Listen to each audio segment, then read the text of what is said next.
Bonjour à tous. L'ITEA, l'Institut théologique d'Auvergne, fait sa rentrée au Centre diocésain de pastoral et nous invite à une inauguration samedi 19 septembre en soirée autour de la personnalité de Saint-Augustin, musique à la chapelle, conférence, théâtre. La conférence est donnée par le père Jean-Étienne Long, dominicain, qui est notre invité aujourd'hui. Père Jean-Étienne Long, bonjour. Bonjour. Vous êtes dominicain et vous donnez une conférence sur Saint-Augustin, Saint-Augustin ou la recherche de la vérité. Saint-Augustin, pouvez-vous nous le situer dans son siècle ? Alors oui, Saint-Augustin, c'est un auteur très ancien puisqu'il est né en 354 en Algérie, dans une petite ville de Tagaste. Et ensuite, il fait des études assez importantes, en particulier de rhétorique.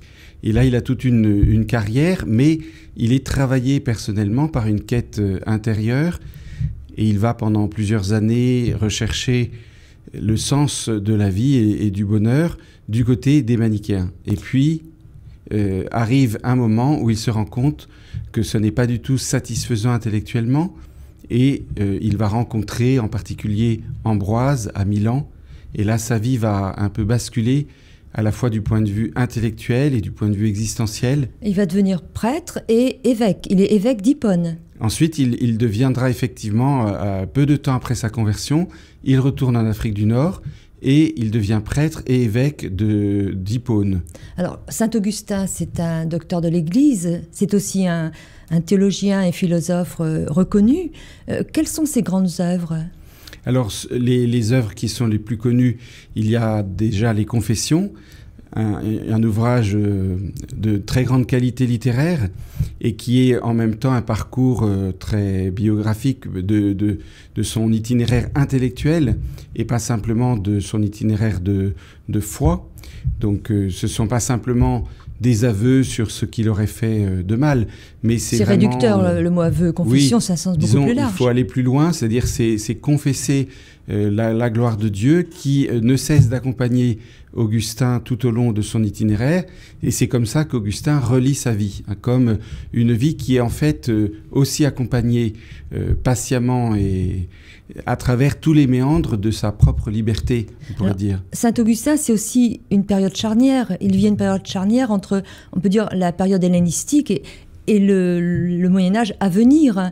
Il a subi l'influence de la philosophie grecque. Alors oui, il subit l'influence de la philosophie grecque telle qu'elle est à ce moment-là transmise par les écoles à Rome. Il va connaître la pensée grecque surtout par Cicéron et par d'autres auteurs latins. Et il va effectivement être influencé par le platonisme, en particulier dans cette recherche de la vérité. Je pense que l'influence la majeure, ce sera justement d'arriver à une conception du divin qui lui permette de sortir du manichéisme. Alors, Saint-Augustin, 2-3 points théologiques qu'on pourrait évoquer avec vous de manière, hélas, assez succincte, nous n'avons pas beaucoup de temps de développer, était obsédé, dit-on, par le problème du mal. Oui, alors c'est une question très, très importante, en particulier dans la philosophie des manichéens, puisque pour expliquer la présence du mal, les manichéens posent l'existence de deux principes à égalité, le bien et le mal. Et c'est donc pour sortir de cette interprétation du monde que Saint-Augustin se tourne vers des philosophes grecs, mais aussi qu'il écoute ce que transmet la foi chrétienne, de l'existence d'un seul Dieu qui est bon, entièrement bon, qui est source de l'être. Et du coup, il va falloir expliquer le mal, expliquer aussi le péché, qui est le mal du côté de l'homme. Parce qu'on dit, de manière un peu, c'est un raccourci aussi, qu'il serait l'inventeur du péché, de la notion, du concept de péché originel. Qu'est-ce que vous pouvez expliquer, nous ? Alors oui, d'une certaine manière, c'est vrai qu'il a développé cela.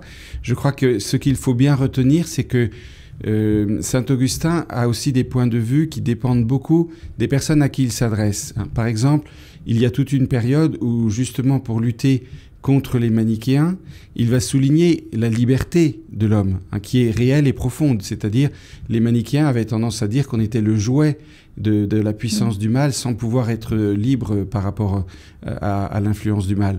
Saint Augustin, du coup, dans ce cas-là, il va souligner la liberté de l'homme.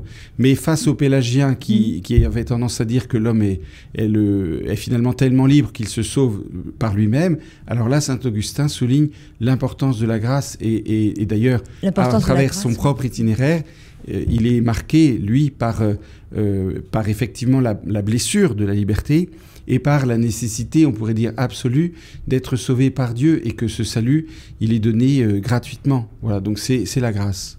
Donc c'est un théologien, un père de l'Église qui va rassembler toutes les dissensions, tout ce qu'il peut y avoir. Il va rejeter les hérésies et il va être celui qui va construire vraiment la théologie chrétienne du Moyen-Âge. Alors, il a développé énormément une interprétation effectivement de la foi. Il y a des ouvrages sur la Trinité, il y a des ouvrages un peu philosophiques aussi, mais il y a aussi de très nombreux commentaires de l'Écriture. Et effectivement, toute cette pensée qui n'est pas systématique, mais qui est très élaborée, qui est très vivante, va avoir une influence considérable pendant tout le Moyen-Âge, y compris très fortement Saint Thomas d'Aquin. Saint Thomas d'Aquin, qui est, on le disait hors antenne, était un dominicain. Voilà, aussi, un des premiers dominicains. Dans l'ordre. Oui. Et là, c'est de nouveau, après, c'est la scolastique, et c'est une autre aventure, oui. On peut dire quand même que Saint Augustin a une influence par-delà le Moyen-Âge. Oui, quelle était son influence, 17e, 18e, 19e siècle? Est-ce qu'on peut succinctement, sur la pensée religieuse et philosophique? Oui. Par exemple, pour situer, on voit bien qu'au cours de la Renaissance, il est très important dans le cadre de la Réforme, puisque la Réforme va un peu durcir sa position sur la grâce. Hein, on est sauvé par la seule grâce.